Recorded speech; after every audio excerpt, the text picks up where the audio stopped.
Štai taip Klaipėdos Vyturio progimnazijoje vaikai prieš pamokas į specialias dėžutes sudeda ir palieka savo mobiliuosius telefonus. Tokia tvarka čia jau 3 metai. Tiek mokytojai, tiek mokinių tėveliai džiaugiasi. Sako, kad taip turėtų būti visur. O ir mokiniai nesiskundžia. Per pertraukas randa kitų veiklų. Negaunam tų žinučių ir nėra to potraukio. Mes išeinam, pažaidžiam ką nors, arba į sporto salę irgi galima dažniausiai užeiti, pažaisti tinklinį, krepšinį. Kas ką nori. Šiuo metu sprendimą atsisakyti mobiliųjų telefonų tiek pamokų, tiek ir pertraukų metu gali priimti ugdymo įstaigų bendruomenės, jei tam neprieštarauja mokytojai ir mokinių tėvai. Visgi daugiau nei 200 visuomeninių organizacijų vienijasi ir sako, kad to negana. Pasak jų, mobiliuosius reikia sistemiškai drausti visose mokyklose. Uždrausti.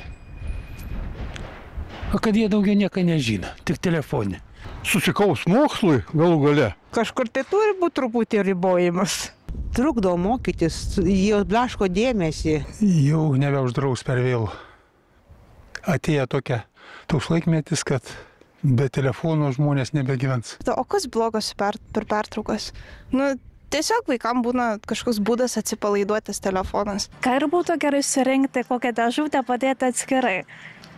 Kad ramiai būtų ir tikrai netrukdytų. Skaitmeninės etikos centras drauge su dar 24 organizacijomis prieš daugiau nei mėnesį ėmėsi iniciatyvos ir siūlo drausti asmeninių išmaniųjų naudojimą visose ugdymo įstaigose. Prie iniciatyvos prisijungė dar daugiau pritarančiųjų ir idėja jau pasiekė Seimą. Parlamentarai Radvilė Morkūnaitė Mikulėnienė, Daiva Ulbinaitė ir Liutauras Kazlavickas šiandien užregistravo tokią švietimo įstatymų pataisą.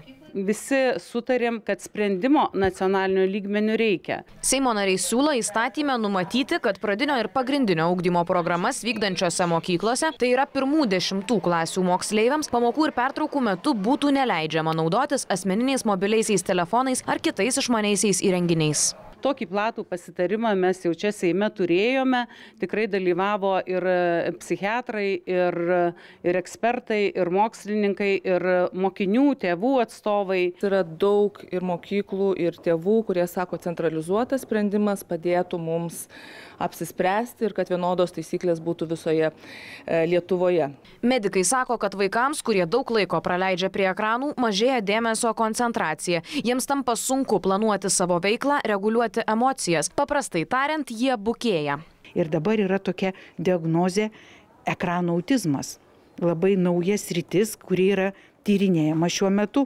Skaitmeninės etikos centro steigėja sako, kad nespręsdami problemos tiesiog auginame pacientus psichikos sveikatos specialistams.